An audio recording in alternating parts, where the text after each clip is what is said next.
Hello guys, मैं हूं मनीष वर्मा और आपका स्वागत है हमारे चैनल लर्न ऑफ टेक्नो पर। डियर फ्रेंड, हमारी वन लाइनर एमसीक्यू की 12 से 13 क्लासें वो हो चुकी है। जैसा कि आप स्क्रीन पर देख पा रहे हैं, आज भी हम वन लाइनर एमसीक्यू करने वाले हैं जो लोको पायलट टेक्नीशियन के लिए मोस्ट इम्पोर्टेंट है। इसके साथ में अगर आप कोई भी इंट्रेंस एग्ज़ाम की या कंपटीशन लेवल की तैयारी कर रहे हैं तो आप हमारे साथ ज़रूर जुड़िएगा। अगर आपका बेसिक भी क्लियर नहीं है तो 60% यहाँ से वन लाइनर एमसीक्यू से आपका क्लियर हो जाता है। इसके अलावा हमारा एक और चैनल है जिस पर ओनली जॉब रिक्वायरमेंट से संबंधित वीडियो आपको मिलते हैं, चाहे वो गवर्नमेंट जॉब हो, प्राइवेट जॉब हो, अप्रेंटिसशिप हो, कंपनी रोल, पे रोल, कैंपस प्लेसमेंट, सभी प्रकार की जानकारी आपको हमारे चैनल पर मिल जाती है। उसका लिंक मैं आपको डिस्क्रिप्शन में प्रोवाइड करवा दूंगा, वहां से आप उस चैनल को भी ज्वाइन कर सकते हैं। चलिए देखते हैं आज के क्वेश्चन। फर्स्ट क्वेश्चन है हमारा, मार्किंग करने से पहले रेफरेंस सरफेस का प्रयोजन रखना चाहिए। जैसे हम मार्किंग करते हैं मार्किंग जो पर, तो वो क्या करते हैं कि उसको कहीं पर रखते हैं, कोई चीज़ का उसको बेस देते हैं, और जिसके माध्यम से हम मार्किंग करते हैं उसको भी क्या देते हैं, बेस देते हैं, उसको भी किसी के ऊपर रख कर करते हैं। जैसे ज़्यादातर हम मार्किंग है वो मार्किंग ऑफ टेबल पर रख कर करते हैं, तो रेफरेंस सरफेस क्या हो जाएगी, मार्किंग ऑफ टेबल है वो हमारे जॉब की रेफरेंस सरफेस हो जाती है। ठीक है, यानी कि जिसके ऊपर रखकर हम जब मार्किंग करते हैं जॉब की तो वही क्या हो जाती है, रेफरेंस सरफेस उसकी बनकर आ जाती है। नेक्स्ट है, पर्शियन ब्लू मार्किंग मीडिया सूखने में अधिक समय लेता है और इससे लाइनें वो साफ दिखाई देती है। मैंने अब 2 से 3 बार पर्शियन ब्लू को क्लियर करवाया है कि पर्शियन ब्लू होता है ये सूखने में बहुत ज़्यादा समय लेता है। वहीं पे सेलुलोज लेकवर की बात करें तो वो सूखने में कम समय लेता है, यानी कि जल्दी सूख जाता है।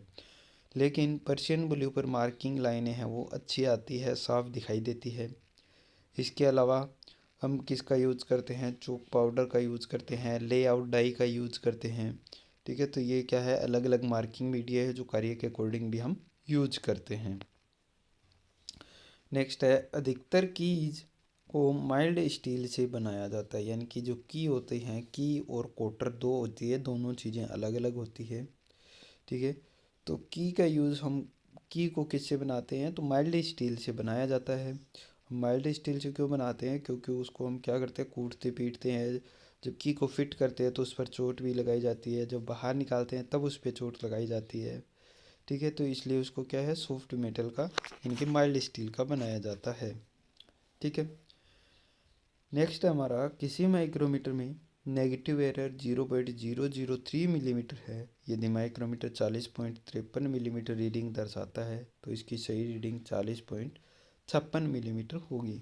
क्योंकि अगर माइक्रोमीटर में नेगेटिव एरर है तो हम क्या करेंगे, माइक्रोमीटर की जितनी भी रीडिंग आती है उसमें ऐड करेंगे, और वहीं पर अगर पॉजिटिव एरर है तो क्या करेंगे, माइक्रोमीटर की कुल रीडिंग में से उस जो एरर वाली रीडिंग है उसको माइनस कर देंगे। ठीक है, पॉजिटिव एरर कब आता है, जब बैरल या स्लीव की जीरो लाइन से थिम्बल की डेटम लाइन जो होती है, थिम्बल की लाइन होती है, उससे थिम्बल की जो लाइन है वो डेटम लाइन से पीछे रह जाती है तो पॉजिटिव एरर आती है, और डेटम लाइन से थिम्बल की जीरो लाइन जब आगे निकल जाती है तब नेगेटिव एरर आती है। ठीक है, आगे जब निकल जाती है तो नेगेटिव एरर आएगी, पीछे जब रह जाएगी तो पॉजिटिव एरर आएगी।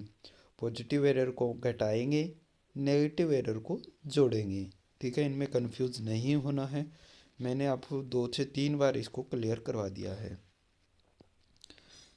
नेक्स्ट क्वेश्चन है हमारा, वर्नियर बेवल प्रोटेक्टर की सहायता से किसी कोण की माप को 1 डिग्री के 12वें भाग की परिशुद्धता में मापा जा सकता है। यानी कि वर्नियर बेवल प्रोटेक्टर होता है उसको यूनिवर्सल बेवल प्रोटेक्टर भी कहते हैं, जिसका लिस्ट काउंट क्या होता है, 5 मिनट होता है। कितना होता है, 5 मिनट, और 1 डिग्री का 12वां भाग भी क्या होता है, 5 मिनट होता है। तो इसको ये बोल दो कि किसी कोण के माप को 1 डिग्री के 12वें भाग की परिशुद्धता या 5 मिनट की परिशुद्धता में माप ली जा सकती है। दोनों एक ही बात होगी, क्योंकि 1 डिग्री में कितने मिनट होते हैं, 60 मिनट होते हैं, और 12वां भाग, तो 12वां भाग कितना हो जाएगा, 5 मिनट हो जाएगा। ठीक है, तो चाहे तो बोलो 5 मिनट की परिशुद्धता में मापता है या 1 डिग्री के 12वें भाग की परिशुद्धता में मापता है, दोनों चीज़ एक ही है। वर्नियर बेवल प्रोटेक्टर हो या यूनिवर्सल बेवल प्रोटेक्टर हो, दोनों ही नाम एक ही चीज़ के हैं। ठीक है। नेक्स्ट है हमारा वर्नियर हाइट गेज से मार्किंग करते समय उसके बेस को ए से पकड़कर मूव करना चाहिए कि उसका मेन स्केल मुड़ना नहीं चाहिए। वर्नियर हाइट गेज जो होता है, अब वर्नियर हाइट गेज आपने सबने देखा होगा, उससे मार्किंग करते हैं तो बेस को पकड़ के हमें आगे पीछे उसको मूवमेंट देनी चाहिए, जिससे क्या है वो आगे से घूमे ना, ऊपर से वो किसी भी एंगल में ना जाए। ठीक है। क्योंकि अगर हमने उसके जो स्केल जहाँ पर बनी होती है उसको अगर हमने पकड़ के आगे पीछे किया तो क्या होता है, बेस उसका भारी होता है, तो वो क्या है थोड़ा बहुत एंगल में जाएगा, एंगल में जाएगा तो हमारी मार्किंग ख़राब हो जाएगी।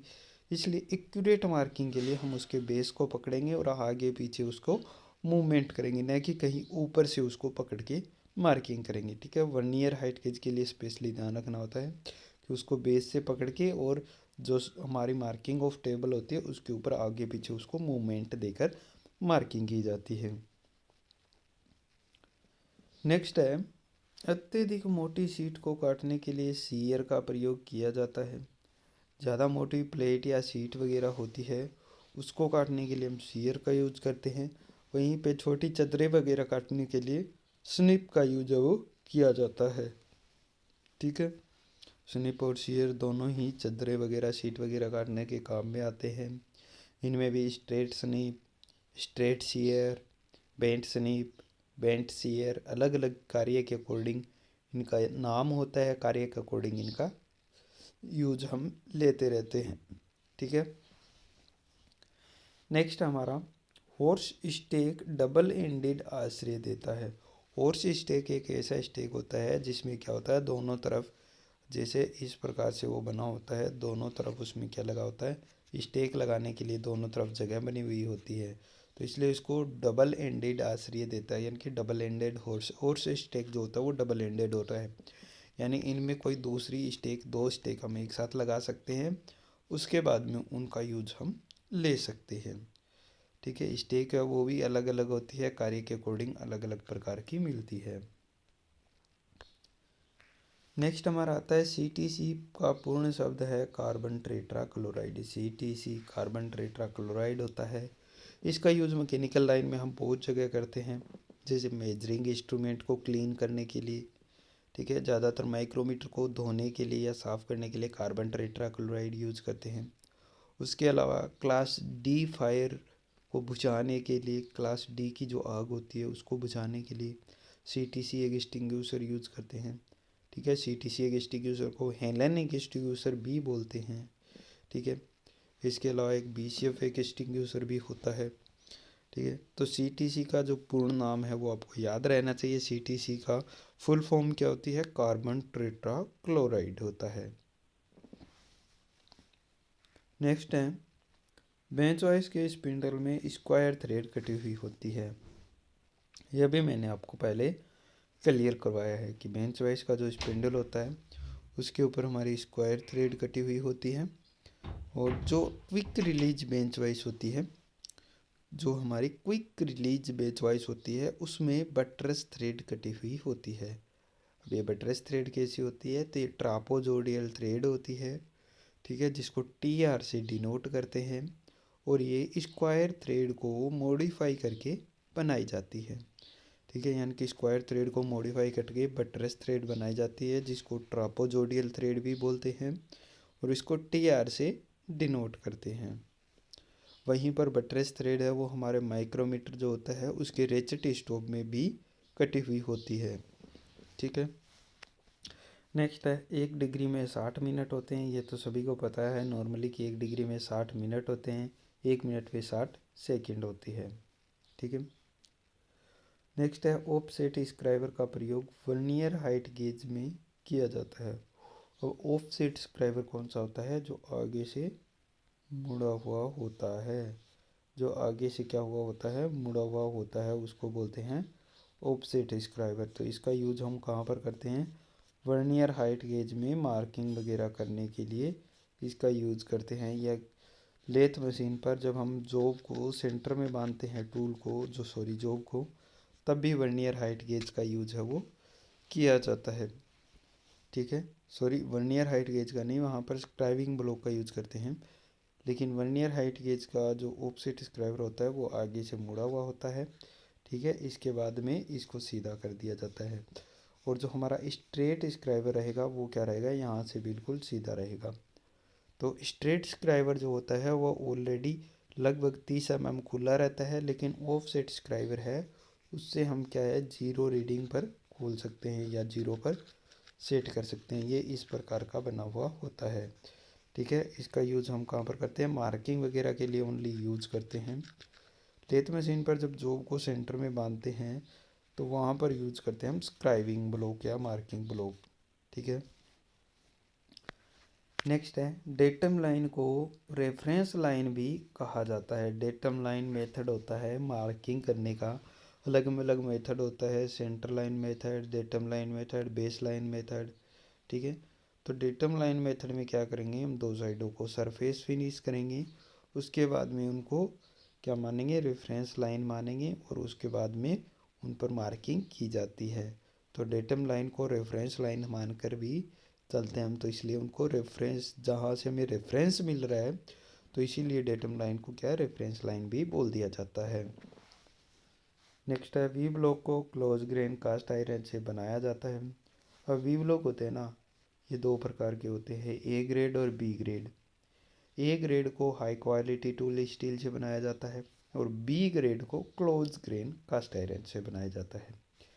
ए ग्रेड का जो वी ब्लॉक होता है उसे टूल रूम में यूज़ करते हैं, जो 100 mm साइज़ तक रहता है।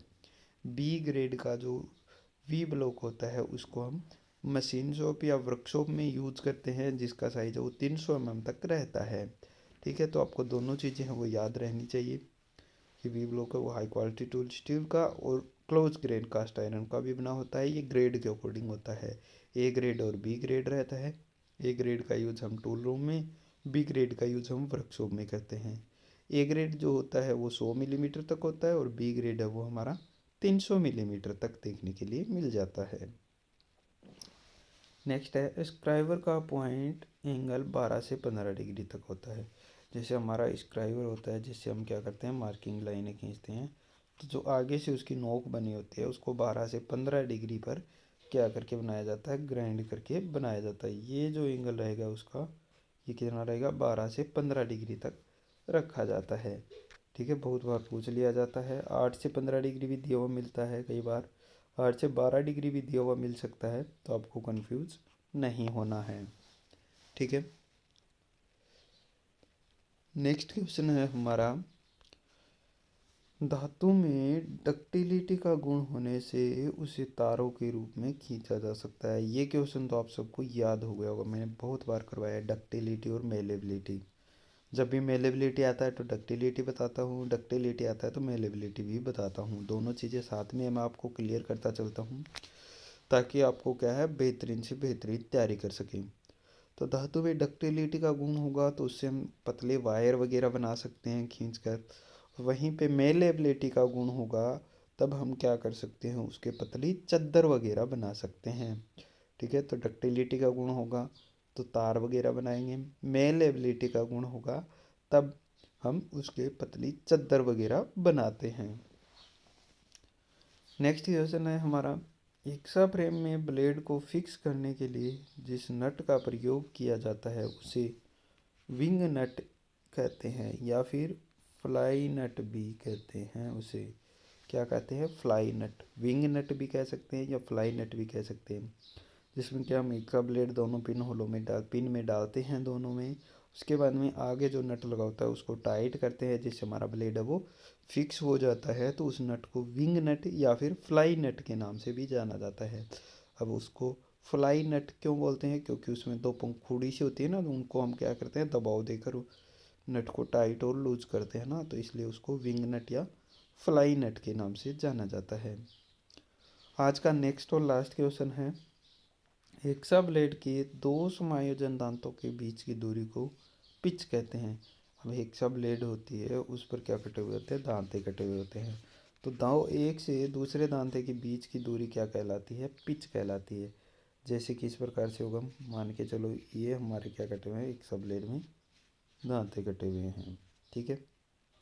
ये कटे हुए हैं हेक्सा ब्लेड में दांते। तो इस दांते से लेकर और यहाँ तक की दूरी जो होगी वो क्या कहलाएगी, पिच कहलाएगी। जैसे यहाँ से लेकर यहाँ तक की दूरी क्या कहलाएगी, पिच कहलाएगी। यानी कि एक दांते से दूसरे दांते के बीच की दूरी क्या कहलाती है, एक सब ब्लेड में पिच कहलाती है। किसी में भी ले लो, जैसे फाइल की अगर बात करें तो दो दांतों के बीच की दूरी है उसकी पिच कहलाती है। लेकिन वहाँ पर क्या है, एरिया दिया जाता है। जैसे कि अब इसमें क्या है, जैसे दो दांतों के बीच की दूरी दी हुई है, ठीक है, वहाँ पर क्या इसमें अलग अलग सिस्टम रहता है। जैसे हम यूज करेंगे हिक्सा ब्लेड का तो वहाँ पर हम देखेंगे प्रति 10 मिलीमीटर में कितने दांते कटे हुए हैं उसके अकॉर्डिंग निकालेंगे। वहीं पर अगर हम बात करें पावर सा ब्लेड की बात तो वहाँ पर प्रति इंच में निकालेंगे कि 1 इंच में कितने हैं उसके अकॉर्डिंग निकालेंगे। वहीं पे अगर मैं फाइल की बात करूँ तो वहाँ पर 1 वर्ग सेंटीमीटर के अकॉर्डिंग निकालेंगे, ठीक है। वहीं पर ग्राइंडर व्हील की बात करूँ तो वहाँ पर प्रति वर्ग सेंटीमीटर निकालेंगे। तो ये सब का अलग अलग है वो फॉर्मूलेज वगैरह रहते हैं कि किस प्रकार से हम निकाल सकते हैं। नॉर्मली जो पिच होती है वो दो दांतों के बीच की दूरी होती है। गियर में भी एक दांत से दूसरे दांत तक के बीच की दूरी होती है, वही उसकी पिच कहलाती है। ठीक है डियर फ्रेंड, तो आज की वीडियो में बस इतना ही। वीडियो अगर आपको अच्छा लगता है तो अपने फ्रेंड सर्कल में ज़रूर शेयर कीजिएगा, चैनल को सब्सक्राइब कीजिएगा। Wish you all the best. जय हिंद, जय भारत।